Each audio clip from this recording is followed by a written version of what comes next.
on the right here with Nick. Just keep your hands up for me, please. Thanks. Hey Ryan, what is going to be the message to Ty heading into this first game? Just play ball. I think that Ty plays his best when he stays calm and collected, just like any quarterback. And I think as long as he stays within himself and doesn't try to make each play bigger than it is, he'll be just fine. Front row left, let's go to Chase. We got Mike coming.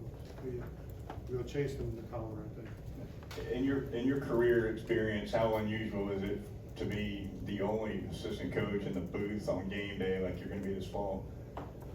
Oh, I mean, I got other guys up there with me.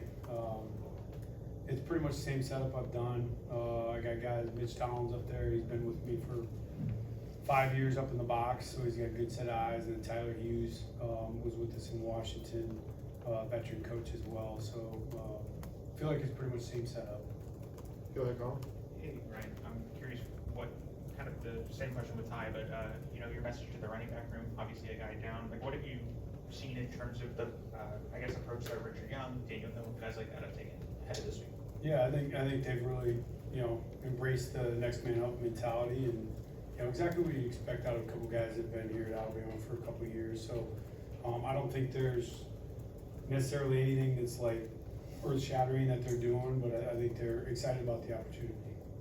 Back over front row to the right to Kennington. Yeah, Florida State, new defensive coordinator and Tony White, but also several players from other places that might play a big role in that defense. What's that preparation process like when you have a new coordinator coming in, but also players from various parts of the country that might also be coming in and playing a role there as well?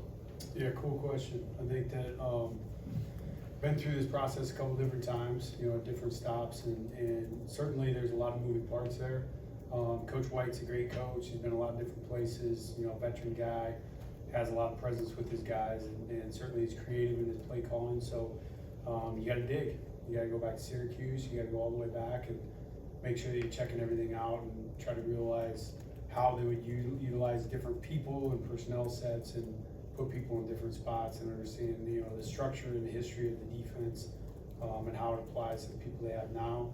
And you put together the best picture you can for the guys, prepare them, and understand you got to have plays that can win versus multiple fronts and multiple coverages. Let's go middle, second row, Katie. When your offense is kind of being thrown into the fire for the first game being a true road environment, just what's the value in having an experienced center like Parker? Oh, it's everything, honestly. I think he brings calm to not only the offensive line unit, but just the guys that are looking to have more playing time potentially than they had in the past, including Ty. And just for the coaching staff, just understand there's a guy that's going to be able to calm the waters is really, really valuable. Let's go front row, Tony. Do you remember the last time you had a quarterback make up his first start on a true road game? And is there anything that you do maybe differently to kind of get him a little bit ready or more prepared for that moment?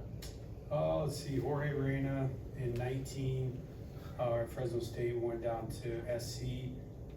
He played a good football game, didn't end up going our way, but I thought for a first time start he played well. It was the same message, I've had a couple other guys besides Jorge, but you just got to get the guy playing his game, you don't have to push into different throws that are outside of it. You just want him to get him to play within the structure of the offense and let the plays come to him instead of him trying to have to manufacture everything. Because I think you just tell quarterbacks, like there's going to be plays where off-platform throws, plays that aren't scripted that way, that he's going to have to make a play. So you try to create an environment where there's enough structure for him to make the plays that are available and not make the easy ones look hard. All the way in the back, Jonathan. Yeah, Coach, just sticking with that road environment, how has the team responded to that crowd noise throughout the end of camp and I'm sure the start of practice here as you guys put it in, and how prepared do you think they are to take that on at Tallahassee? They've done a great job. We put a lot of work into it in the last 2.5 weeks now, just working on the sound part. Obviously, those things always take time, and they've worked really hard. I think just like anything, when we first started, it wasn't perfect, and now we're doing it all our walkthroughs. We're doing every practice, so they'll be ready for it. Okay, let's finish up with Charlie on the far right. Yeah, Coach, just back to the offensive line. What have you seen from Gino or right guard? And how do you feel just about that first unit going into game one? I'm confident. I think that they're in a good spot. There's a lot of starts with the guys that are out there on the field. Obviously Wilkins, the guy that has the least playing experience, but the guys on the inside, next to Parker, Gino and Dew, those guys have been there and done that, so I think that there's a calmness there that helps on the inside.